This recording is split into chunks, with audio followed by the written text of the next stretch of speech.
I greet everyone. I want to continue from where I stopped in my previous video concerning the project proposal defense. As many students are preparing for the project proposal defense, they are finding it difficult to align with the realities of the topics they have been given. Either you choose it or either it was given to you. Whichever way you are to have a mastery of that topic. The first thing you should do as a student preparing for project proposal defense is to have a mastery of your topic.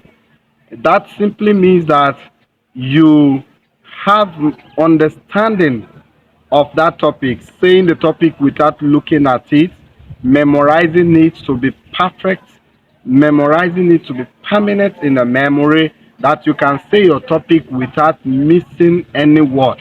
And even when you are sleeping and someone touch you to wake up, you can easily say it without missing any word. That is having mastery of the topic you are dealing with.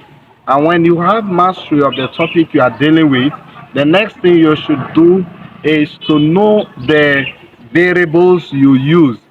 The variables. Now, the variables you are using, your purpose of study, which is also known as the objective of the study, you should be able to understand the variables you employed in that study. Either four variables, five variables, three variables, or even six, as the case may be. Now, when you have mastery of your topic, you should learn to explain each word, which is known as each concept in that topic.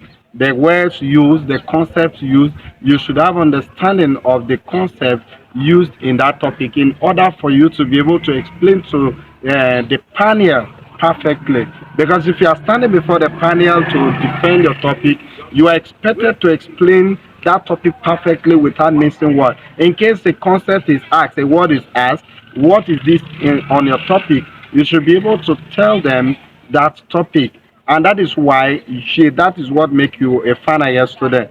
Your ability to explain your topic, master your topic, your ability to explain your topic, and then know why you are carrying out that studies, which is known as the statement of the problem. There are many students who don't know why they are carrying out a particular study, but they are copying and pasting.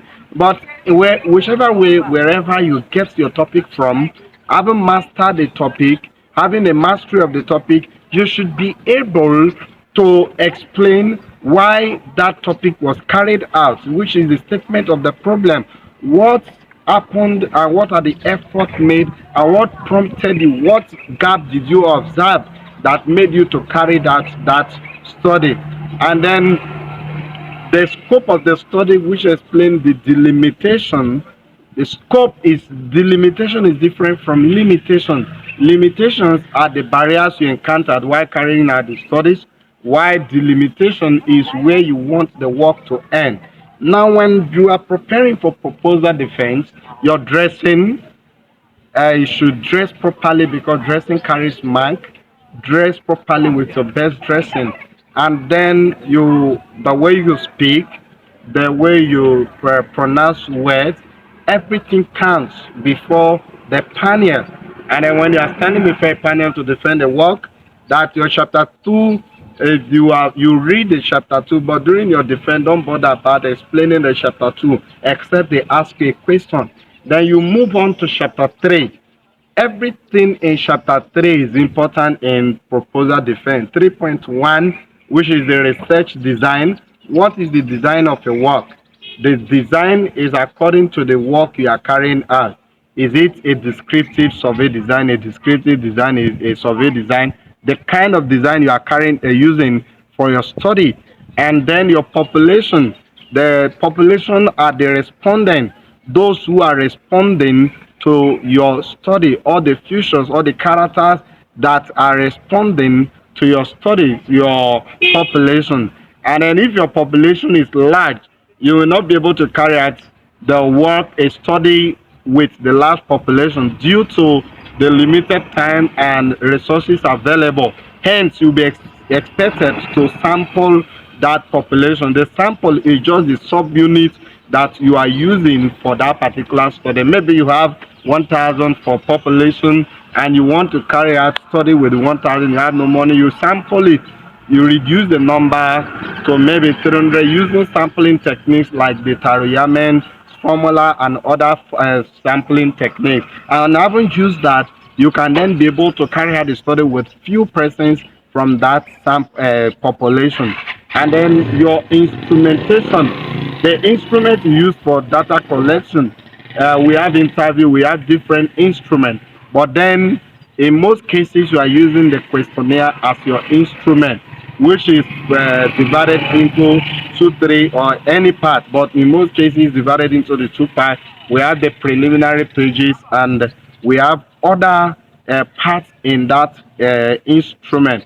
And then validation, those who validate your instrument, your supervisor, and other experts from either test and measurement unit and other unit to validate your instrument. Then reliability. To test the reliability of your instrument, you need to carry out a study with a small unit of students or respondents that have the same character, the same features of your population in another place outside your study area.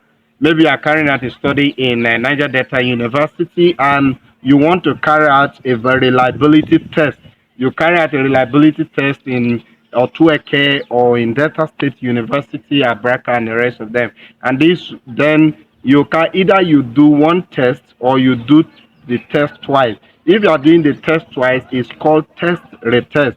But if you are doing it once, then you are testing the internal consistency of that result instrument. Then you use Cromba Alpha to test the result. But if you are carrying out the test twice, then you use Pearson product moment correlation coefficient to test the reliability of the instrument. Then the administration of the instrument, you are the researcher, you are going to administer the instrument by yourself with two, three research assistants, and then you the data method of data analysis also involved. Your data analysis has to do with the statistical tools you use to analyze your data that you will use to analyze your data in chapter 4. So all these things are important. And your proposal defense consists of chapter 1, chapter 2, chapter 3, your reference, and your instrument. Then you will be given about 5-10 minutes to express yourself concerning the topic you have. And you are just expected to explain it within those few minutes.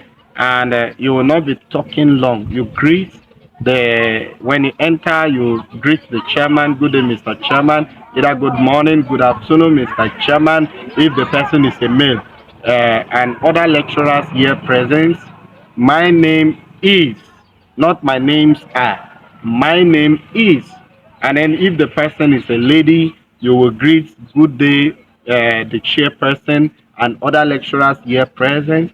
My name is, with all comportment and confidence, that when you are doing presentation, you don't need to lose confidence, that you should be very bold in your presentation. This is how you do a successful proposal defense without fear. Read through your work, master the work, own the work, and know every concept being explained in the work, even if someone else have done the work in many cases, because we have a consultant who they consult to do work for them.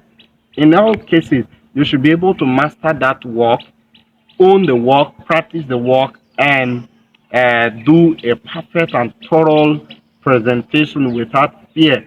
At least you will not know everything as a student. And when some questions are asked and you don't know, tell them you are not conversant with it. And then if you are corrected, don't argue. Just say you have noted. Noted, sir, noted, man, in order to save you from any kind of embarrassment. Today we are going to end here till we meet again. Thank you and God bless.